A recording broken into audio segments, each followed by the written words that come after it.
Hermitage is one of the world's largest and most famous museums. The main museum complex occupies four buildings dating from the 19th centuries. The oldest and the most important is the Winter Palace, to which the other three, the Small Hermitage, the Old Hermitage, and the New Hermitage, are all connected. The new Hermitage was built between 1839 and 1852 to plans by the German architect Leo von Klenz. A distinctive feature of the main facade of Millioner Street is the portico with its 10 Atlantic figures. Standing 5 meters tall, they are carved from blocks of grey Serdobolsky granite and are the works of Terebenev. The Atlantes are one of the most popular symbols of the Hermitage. The Winter Palace, the most impressive building of the complex, was built as royal residence for emperors of Russia. It is a magnificent building which was meant to impress and show the richness and power of the mighty Russia.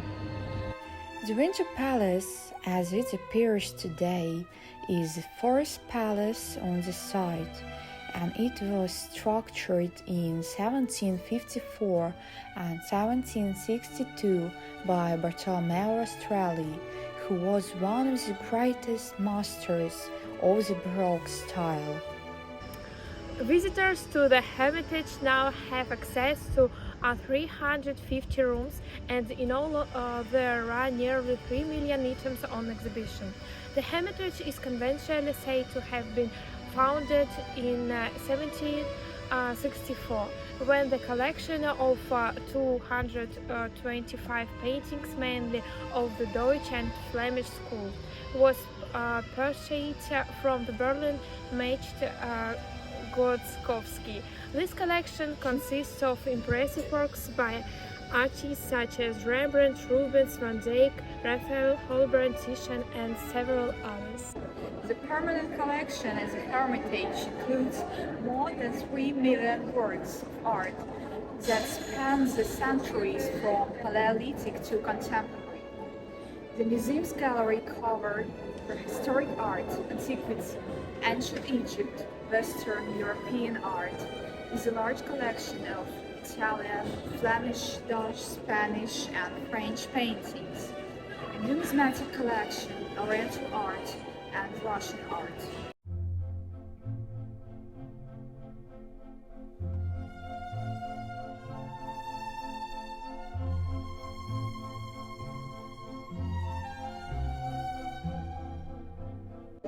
The grand staircase is one of the few parts of the palace retaining the original 18th century style.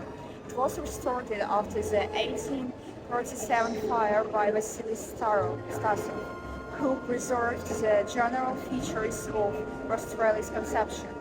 Starting from the main gallery, the white marble staircase then divides into two flights, meeting again on the level of the first floor.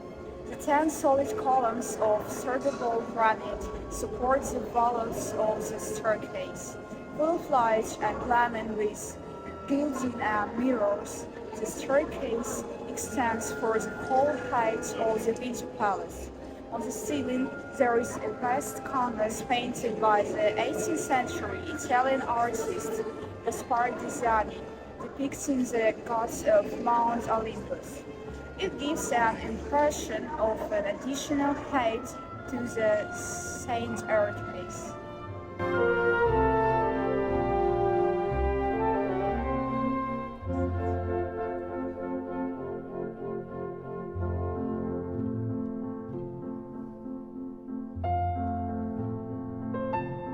By tradition, guests arriving at the palace ascended the main staircase to the pier landing, from where two suites of staterooms began.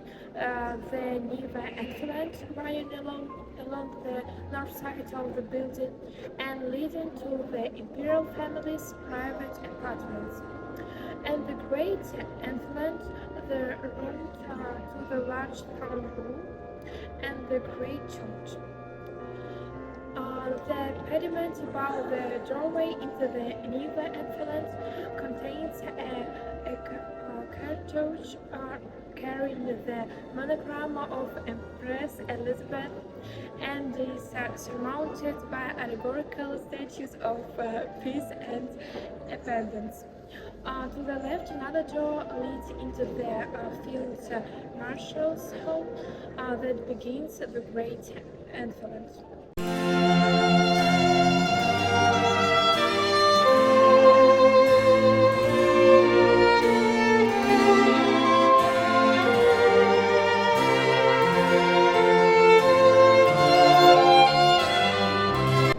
This gallery, which acquired its present decor in the 1880s, is hung with portraits of members of the Romanov dynasty, from Peter the Great, the founder of the Russian Empire, to the last emperor Nicholas II. Here can see the portraits of Mikhail Fyodorovich Romanov. In 1630, he was elected Tsar of Russia, the first of the Romanov dynasty. He reigned from 1630 to 1645.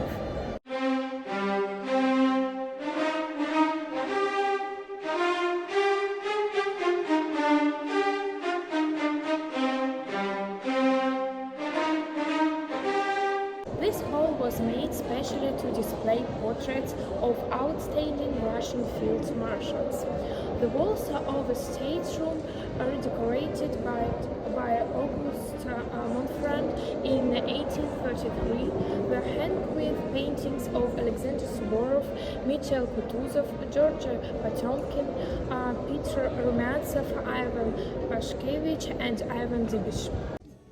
The Peter the Great Hall or small throne room was made to Auguste Montferrand's design in 1833 and reconstructed by Vasily Stasov after the 1833 fire. The hall is dedicated to the memory of Peter the Great, and its decoration incorporates the emperor's monogram, double-headed eagles and crowns. The walls are lined with scarlet velvet, embroidered with gilded silver threads and embellished with Corinthian pilasters. The hall is covered by a groined vault painted with double-headed eagles, figures of glory, arms and armors. The memorial character of the throne room is stressed by two battle paintings in the tympanum above the side walls. They were made by the decorative artists Bernabé Medici and Pietro Scotti and depict the battles of Yasny and Poltava in the Northern War. The architectural and semantic focus of the hall is the large niche with a rounded wall that is made to resemble a triumphal arch. It contains a picture of Peter I with Minerva, with an allegorical figure of glory, that was painted in the 1730s by the Italian artist Jacopo Amigoni or Amiconi. The throne in this room is a wooden copy of the one created by Nicholas Cloussan that stands in the St. George Hall. Paul I had it made for Empress Maria Feodorovna in the late 18th century. The Memorial Hall is one of the largest halls in the Hermitage. Its square is about 1,000 square meters. Its architect Carlo Rossi. On display in the hall is a large picture of the Battle of Poltava painted by Louis Kravecki in 1718 at the behest of Peter the Great. It depicts the most important encounter of the Northern War, which took place on 27 June 1709, outside the Ukrainian city of Poltava. This is one of the very earliest examples of the battle picture in the European tradition. The wars new for Russia. Peter the Great is shown in the foreground with his retinue. Alexander Menshikov, the first governor of St. Petersburg, is next to him. The name of the hall, Armorial Hall, arose from the fact that the coat of arms of Russian provenance adorned the sculptural groups with Russian wars, and they were placed on the gilded bronze chandeliers that were created in 1900 at Peter Adolph Morel's factory in St. Petersburg to the design of Leonti Denis. The War Gallery was created in honor of Russia's victory in the struggle against Napoleonic France in the Patriotic War that followed Napoleon's invasion in 1812 and the foreign campaigns of 1813. In the central part of the gallery, there are 4 large formal portraits of military commanders: Mikhail Kutuzov, Mikhail Barclay-de-Tolly, Grand Duke Konstantin Pavlovich, and the Duke of Wellington, who defeated Napoleon at Waterloo. Alongside a large portrait of Field Marshal Mikhail Kutuzov, the commander-in-chief who took charge of the army in a difficult period in August 1812 and led it to victory. You can see some of the heroes of the war: Denis Davidov and Alexei Marmolov, and posthumous portraits of others who died in battle: Pyotr Bagration and Alexander Tuchkov. These portraits were created by the English artist George Dave and his studio. At the end of the gallery, there are 2 pictures depicting key events in the Patriotic War of 1812, the Battle of Borodino and the French army crossing the Berezina.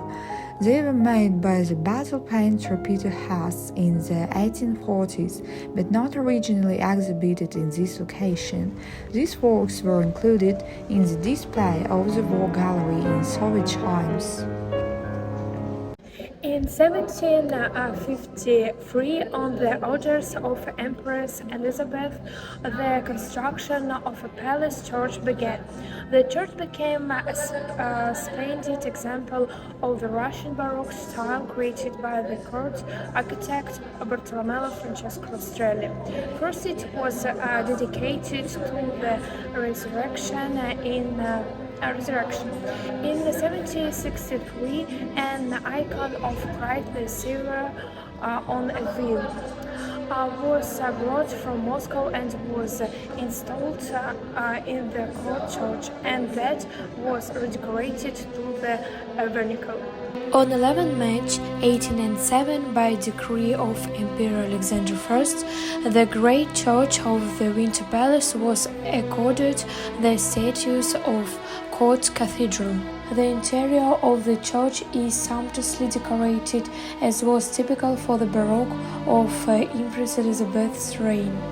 The walls, carving, iconostasis, and dome are rarely embellished with gilded ornamentation.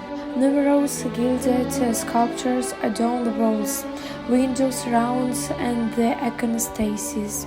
Painting was also used to decorate the pendentives, carved triangles below the dome, the ceiling of the refectory, and the pulpit. The main role in the architectural and artistic design of the church's interior is played by the tall, over 14-meter, 3-tier curved and gilded iconostasis that separates the body of the church from the sanctuary. Its decoration originally completes the architect's overall concept. The carving and painting of the iconostasis made by Francesco Fontainebleau, Alexei, and Eufim Belskis merge together with the painting and the molding on the pendentives and walls, while the arch wall above the sanctuary finishes the wall composition. The large throne room, or St. George Hall, is one of the most majestic interiors in the Winter Palace. Its history goes back to the creation of the Marble Gallery, to the design of the architect Giacomo Quarenghi. The Marble Gallery was inaugurated on 26 November 1795, Orthodox St. George's Day, and was then named after the saint. In creating it, Quarenghi employed the architectural composition of a gallery hall with a colonnade around the perimeter.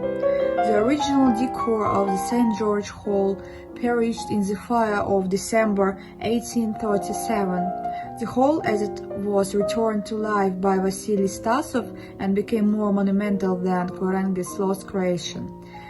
In the course of the creation of the Marble Gallery, it was decided to install the throne of the Russian Empire here. When the hall was reconstructed after the 1837 fire, the throne was put in the same place in front of the wall opposite the entrance. The large imperial throne was created in 1731 by London craftsman Nicolas Cloussin from walnut and gilded silver and upholstered with red velvet. The marble bas-relief of St. George by Francesco Nero is placed above the throne dais. Dressed like a Roman soldier, St. George on his horse pierces the dragon with his lance. The triumphant saint above the throne of the Russian rulers became a sort of timeless symbol of the victories of the Russian state and Russian arms. Located behind the throne is the small Apollo room. This anteroom is in fact the upper floor of a bridge linking the Winter Palace to the small Hermitage. This room has a caisson ceiling adorned with stucco work. This small hall is devoted to the art of the Netherlands in the 15th century.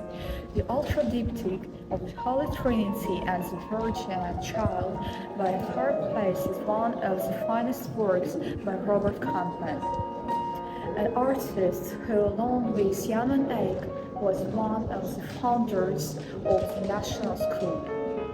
The picture of Saint Luke drawn the Virgin celebrating the painter's craft is associated with Roger van der Weyden. The triptych of the Adoration of the Magi provides an introduction to the art of the painter Hugo van der Kloos, whose art retained precious features of early Netherlandish painting, the illusory quality of miniature painting and a love of fine details.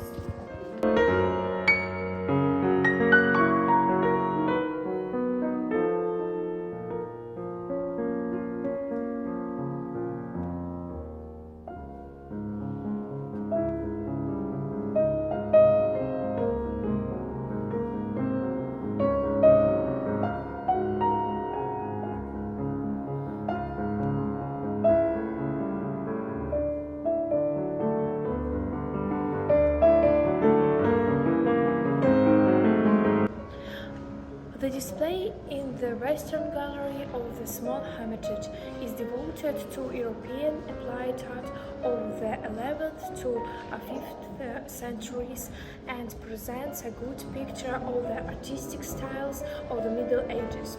Outstanding among the collection of Hispano-Moresque array is the Fortune vase, an early example of the very rare vases produced in Malaga for the Almora Palace.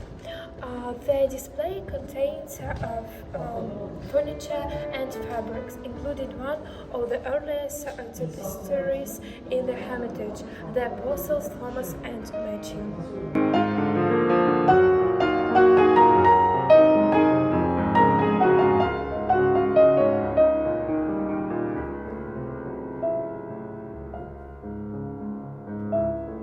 The pavilion hall in the Small Hermitage was created in the middle of the 19th century by Andrei Stackenschneider. The architect combined architectural motifs from antiquity, the Renaissance, and Arabic East in it.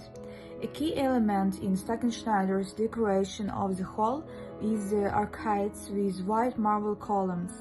The two-level organization of the space in the pavilion hall gives the interior a sense of lightness and intimacy. A special role is played in this by the gallery and the little balconies that were used for the orchestra during balls. By the windows there is a white marble fireplace with a bronze clock on the mantelpiece. It is a mid-19th century French clock decorated with a bronze group of Cupid and Psyche. In front of the fireplace is a table with a carved wooden base and a small mosaic top with the theme of the four seasons. The smaller tables placed in this part of the hall also give visitors an idea of mosaic art. Their tops were decorated by Italian and Russian craftspeople in the 19th century using the Roman and Florentine mosaic techniques. In the southern part of the room, a mosaic is set into the floor, a copy of one found during excavation of ancient Roman Thermae, the original of which is in the Vatican museums. The copy was made by Russian craftsmen in 1847 and 51. The Hanging Garden is an architectural construction characteristic of 18th century plays and ensembles. In 1763, Catherine II gave the architect Yuri Felton the task of creating a garden at a second-story level. The Hanging Garden, the first designs for which were produced by Vaillant de la Motte, became part of an ensemble that included the southern pavilion, the northern pavilion with a grand hall and orangery, and two picture galleries. In the middle of the 19th century, the orangery adjoining the northern pavilion was enclosed by a glazed roof with a metal frame. The architect Andrei Stackenschneider, who created the pavilion hall in 1850 to 58, created the size of the orangery, turning part of the Hanging Garden into a winter garden. Among the tropical and evergreen plants, Carrara marble fountain created by the Italian sculptor Felice de Fogo, marble statues and garden furniture were installed. The Peacock Clock. In the Pavilion Hall, there is a unique exhibit that evokes the admiration of visitors, the famous Peacock Clock. The figures of a peacock, cockerel and owl, with a dial incorporated into the head of a mushroom form part of this elaborate timepiece automation. They are fitted with mechanisms that set them in motion. It was made by the most celebrated creator of mechanism of this sort in the second half of the 18th century, the London jeweler and goldsmith James Cox. Prince Grigory Potemkin commissioned the celebrated craftsman to make a monumental automation with a clock for the Hermitage of Catherine II. The clock was brought to Russia in pieces in 1781. At Potemkin's request, the Russian mechanic Ivan Kulibin set it in work order. From 1797 to the present day, the Peacock Clock has been one of the Hermitage's most famous exhibits. It is moreover the only large 18th century automation in the world to have come down to us unaltered and functioning condition. The movement of the birds in the Hermitage clock begins with a disturbing syncopated melody and the little bells on the cage of the owl. Then the peacock opens out its suntail and turns around, showing the viewer for an instant the silvery back side of its tail. Then the bird turns around again and silver of night disappears. The golden disk of the sun returns to the center. Its rise is announced by the crowing of the cockerel. Thus the peacock clock is a symbol of the continuity of life, in contrast to the usual perception of any timepiece as a memento mori, a reminder of mortality.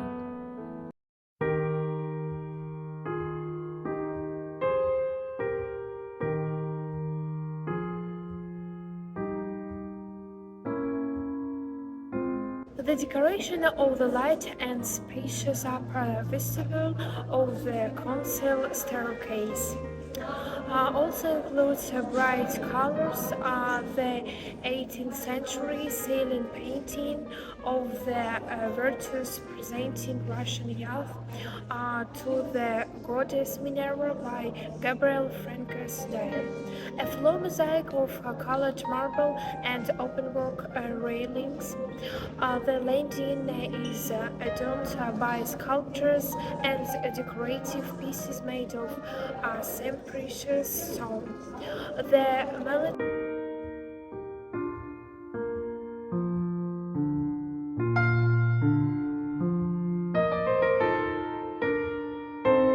Malachite vase was created at the Imperial Yekaterinburg Lapidary Book in 1841. Designed by Carlo Rossi and Ivan Helber. This striking interior, the former grand reception room, is finished in imitation of the Louis XIV style that emerged in French art in the 7th century. The hall is adorned by 7 green jasper columns and 14 pilasters with a decorative painting on a gilded ground. This hall begins the display of Italian art from the 13th to 16th centuries, the age of the Renaissance. The famous artist Simone Martini, whose work became the peak of the Siena School of painting in the period, is represented by the right-hand panel of a diptych depicting the Virgin Mary from an Annunciation composition.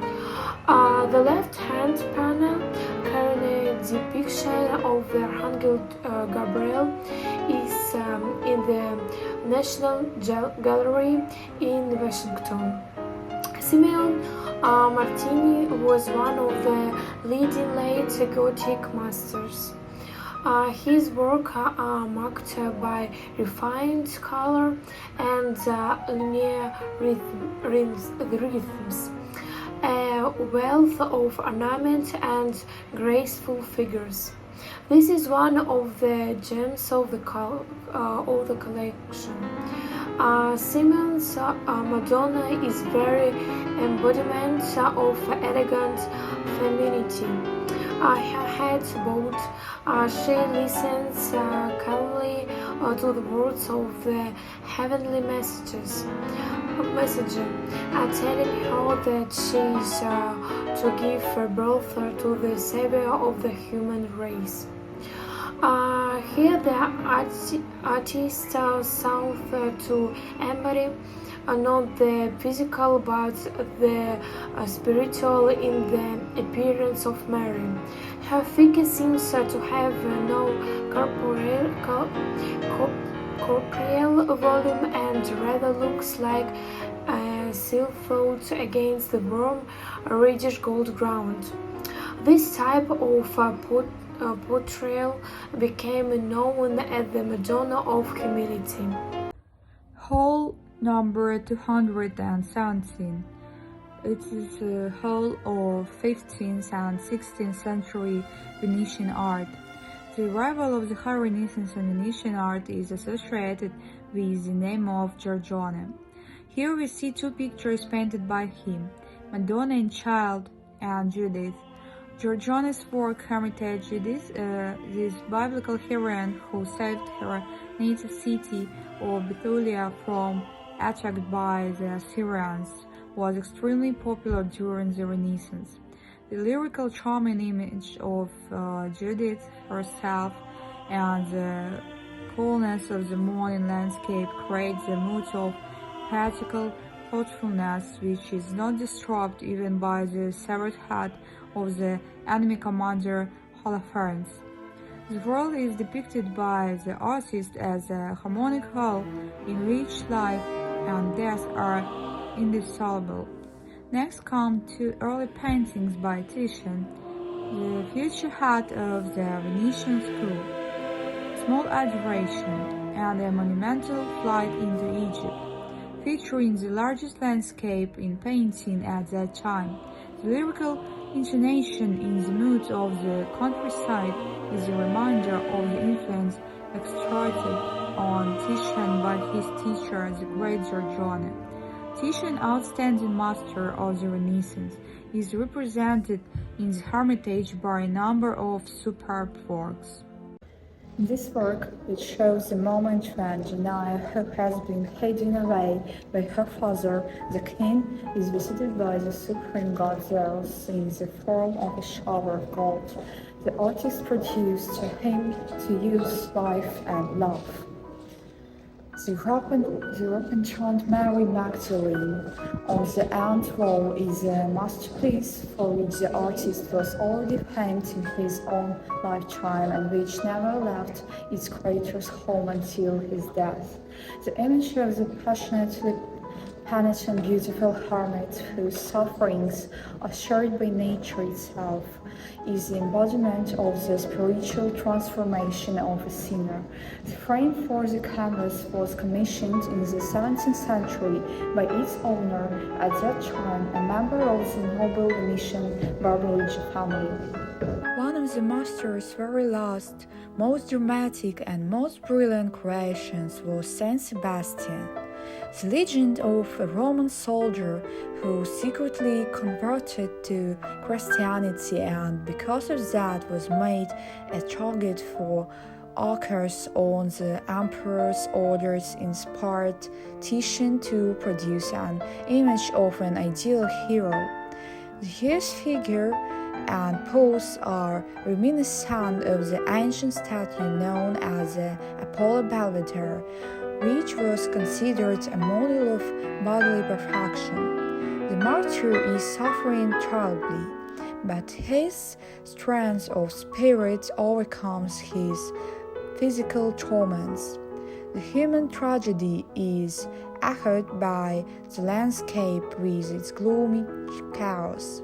The tension is heightened by the color scheme with the disturbing flares of red patches and by the dynamic, vibrant texture formed by bold, temperamental brushstrokes. The largest and most striking room in the Neva Amphitheatre was known in 19th century as the Great Hall. Today it is the Leonardo da Vinci Hall.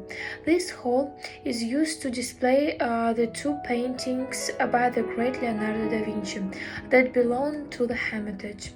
The Madonna and Child, that has also been known as the Madonna with a Flower, is the most often referred to as the Benos Madonna.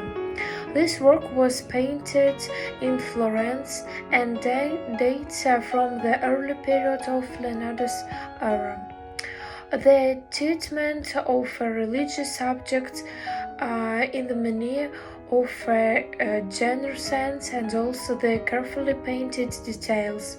The heads of the nails in the window frame, the plants and flower in Mary's hand is a tribute to the art of the early Renaissance. The hands of the Virgin and the Christ Child from the compositional center of the work. Mary is entertaining her son with a little flower that has 4 petals, foreshadowing the cross. At the same time, the persistence with Jesus reached out for the object that has caught his attention and the expression of concentration on his child's face. face express the human desire to learn about the world that was so characteristic of Leonardo himself. This work was executed in the oil painting technique that was new for Italy. Its flexibility enabled the artist to employ the subtlest gradations of color and tone. Leonardo was the first to use sfumato, a very soft, airy kind of modeling. Leonardo's Madonna and Child purchased at the Hermitage in 1865 from the Milan's Duke Antonio Litt, became known as the Little Madonna after its owner. The elevated structure of the work, with a balanced composition, a generalized silhouette of the female figure, and the nobility of Mary's appearance, the harmony embodiment in it, the clarity and integrity of the visual language which serves the creation of an ideally beautiful image, and all in accordance with the principles of high Renaissance art. The charm of the Virgin's beautiful face, with its classically regular features, is heightened by a barely noticeable smile on the corners of the lips, while beneath the half-closed eyelids we can divine a gaze full of tenderness directed at her son. Mary is the personification of the poetry of motherhood, an embodiment of perfection in body and soul. The Madonna's face and the body of the Christ child have been modeled with the subtlest gradations of light and shade. Mary is dressed in the traditional color of the Queen of Heaven, a red dress and blue, the red patches mourn the features of the bird that the infant is holding, a symbol of the blood that Christ will shed. This work was executed in the more traditional tempera technique. The prototype for the Raphael Loggia that the architect Giacomo Corangi constructed in 1792 for Catherine II was a celebrated gallery in the Vatican Palace in Rome that had been decorated by Raphael. The Hermitage lodges are the same size as the original, with a length of around 65 meters and a height of 8 meters. The gallery is divided into 13 equal-sized bays covered by walls and separated from each other by semicircular arcs. On each of the walls there are 4 pictorial compositions on biblical subject, with 48 depicting episodes from the Old Testament and 4 scenes from the New Testament. Another 10 illustrations of Holy Scripture are placed on the inside wall above the mirrors. The dark coloring of these large grizzle paintings makes them resemble bronze reliefs. The main difference between the Hermitage copy and the original lies in the technique used to create them. In the Vatican, the walls and walls of the lodges were decorated with frescoes. The copies were painted in tempera on pieces of canvas so they could be transported to St. Petersburg. The copies were made by a team of artists under the leadership of Christopher Unterberger, an Austrian painter living in Rome. The hall in the new Hermitage that was intended for the collection of carved gems was originally called the Cameras Hall. Today it contains paintings, sculptures, and works of applied art created in Italy in the 5th and 6th centuries, on account of the two paintings by one of the great Renaissance masters, Raphael. People began to call this room the Raphael Hall. Raphael's Madonna and Child, which was also called the Madonna with a Book, came to be known as the Constable Madonna after the Constable family, in whose collection it was prior to being acquired for the Hermitage in 1871. The painting is among the finest young works of an artist who began his career with small format pictures. This picture is a tonder and in circular shape sets the rhythm for the rounded lines in the silhouette of Mary's figure and the contours of the hills.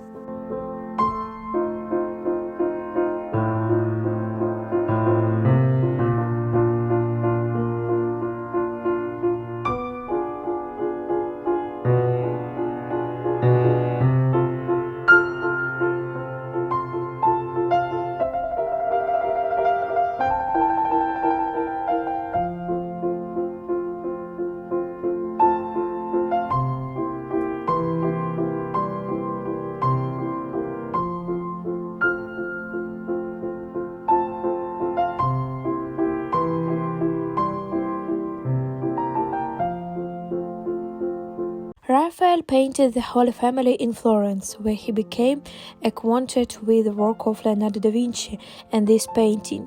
In contrast to the intimate Constable Madonna, displays a certain monumentality.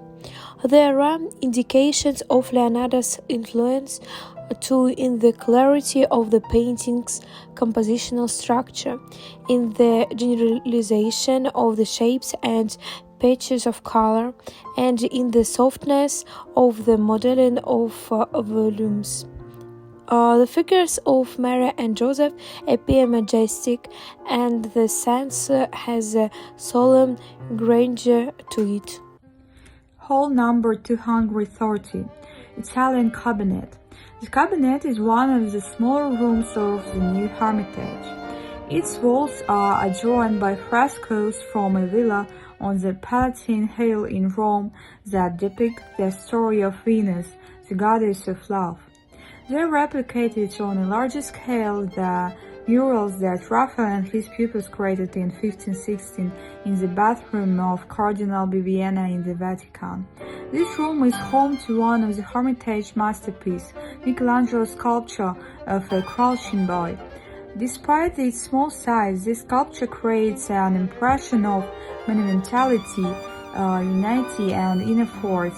The image of the crouching boy is suffused with sorrow. This whole work by Michelangelo in the Hermitage was intended for the Medici Chapel in the Church of San Lorenzo in Florence. The largest skylight hall is the center and biggest of the three grand halls in the new Hermitage, with glazed roofs that provide illumination from above and give them their names. This hall is devoted to Italian art of the 17th and 18th centuries. The works on display in the large skylight hall were created by Italian artists belonging to various artistic schools and tendencies.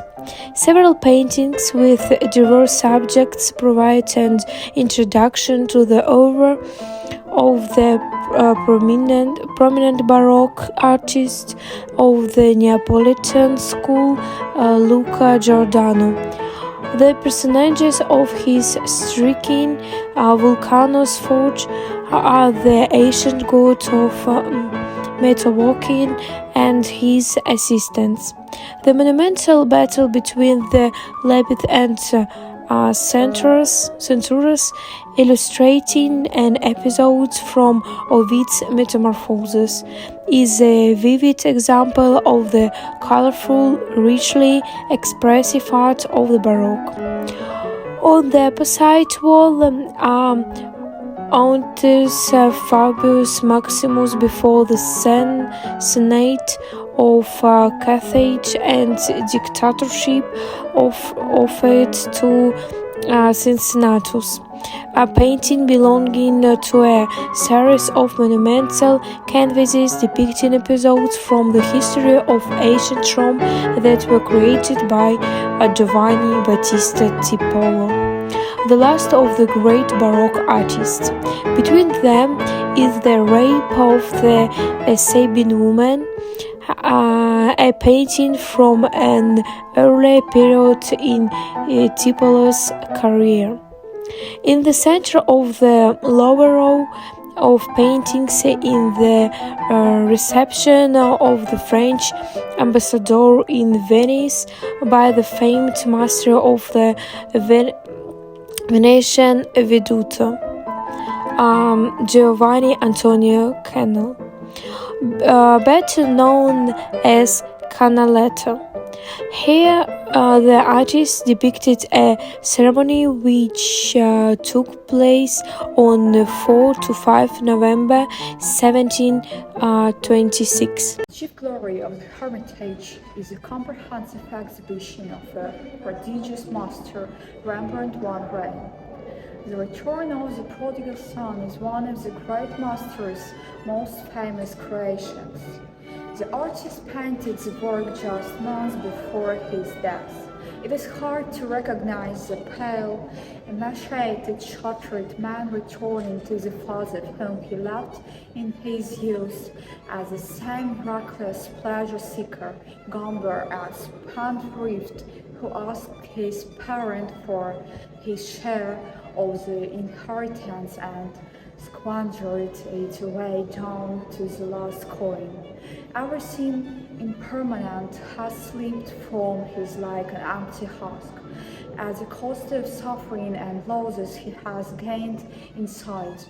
Entering his father's house, miserable, sick, and exhausted, he falls off his knees before his parent, who bends over him, full of love and forgiveness. In the smoky twilight of the space, the old man's face shines like a star in the night sky. The light of consolation descends on the sun. Danae presents a personage from classical mythology. It depicts the moment when Danae, a princess shut away from people by her own father to prevent her son killing him, is visited by Zeus, who has been captivated by her beauty. The supreme god appears to the captive in a system of golden light floating over her luxurious bed. The old woman who acts as the princess' servant is peering out from behind the hangings. In 1985, this famous painting fell victim to an act of vandalism. The Hermitage restorers worked for 12 years on the canvas that had been splashed with acid. In 1997, Danae was returned to public display.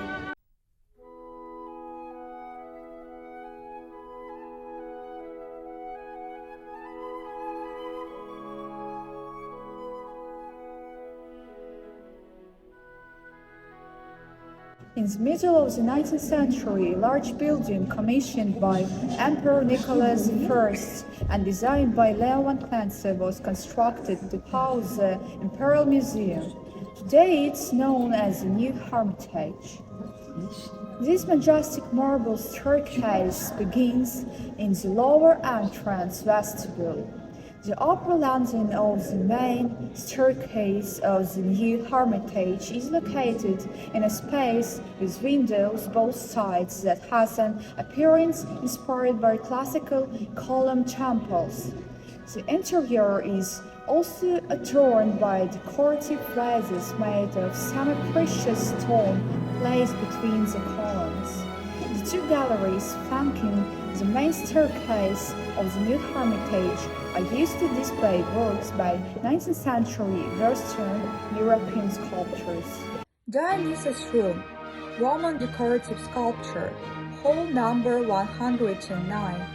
The hall is used to display Roman decorative sculpture whose creators took their inspiration from Greek prototypes.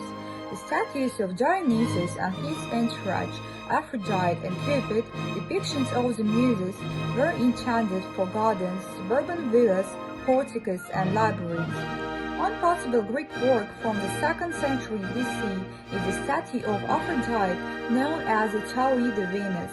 This gem of the Hermitage collection was bought in Rome for Peter the Great in 1719. The Venus Tauride is a 167-meter high sculpture.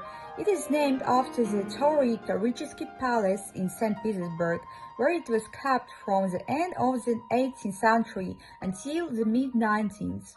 It shows the goddess rising from her bath. It lost both arms in antiquity and her nose has been restored, but is otherwise complete. The Jupiter Hall is one of the suite of museum rooms in New Hermitage that were finished in the spirit of the architecture of antiquity to designs by Leo von Glantz. The name of this hall in the New Hermitage comes from the monumental statue of the supreme god Jupiter,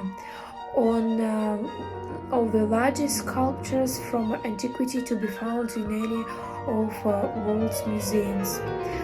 The statue, created in the 1st century AD, was found during excavations at the villa of Emperor Domitian, who reigned from 81 to 96 AD, and acquired for the Imperial Hermitage in 1851. The ancient sculpture reached 3 and 5 meters in height and weighs at least 16 tons. The composition and manner of execution seen in the statue of Jupiter are reminiscent of the last statue of Zeus created by Phidias for the temple of Olympia. That work was considered one of the 7 wonders at the world. According to the original concept of the architect Leo von Glantz, this room was to be the main vestibule of the Imperial Museum of New Hermitage. This room is covered by a vault with multi-decoration and embellished by arched loggias and white marble columns. The walls were faced with artificial marble, but before they were constructed, the colonnade vase was placed in the room. The vase was designed by the architect Avram Mennikov and made from jasper in 1843 at the Colonel Lapidar Works.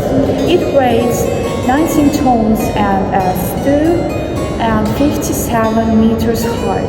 The vase was named after lapidary works in the Altai region where it was created. The huge vase, 2 and 6 meters tall, consists of 5 pieces of solid stone. It took 12 years to cut and polish it. Despite its huge dimensions, it has an exceptionally elegant shape due to the thin stem supporting its largest element of all. The room also contains works from the age of Emperors Trajan and Hadrian, parts of the Hermitage magnificent collection of Roman sculptural portraits.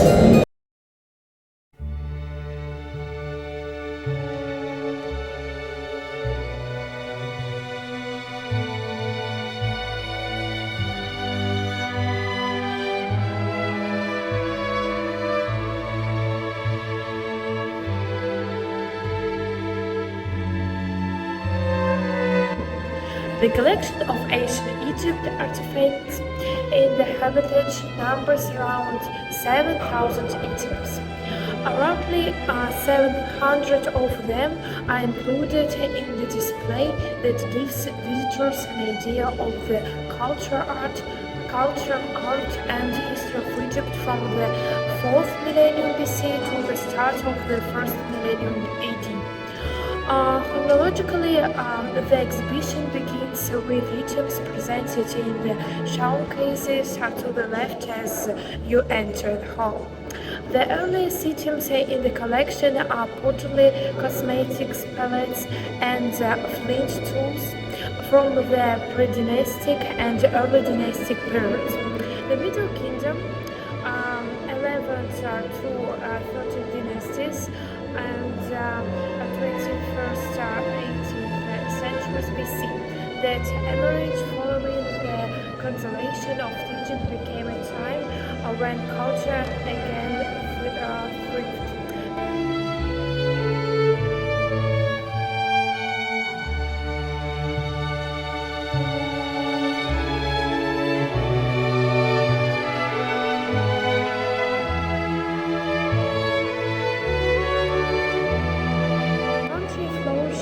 In the reign of the 12th dynasty pharaoh Amenhotep III, who ruled in the 19th century BC.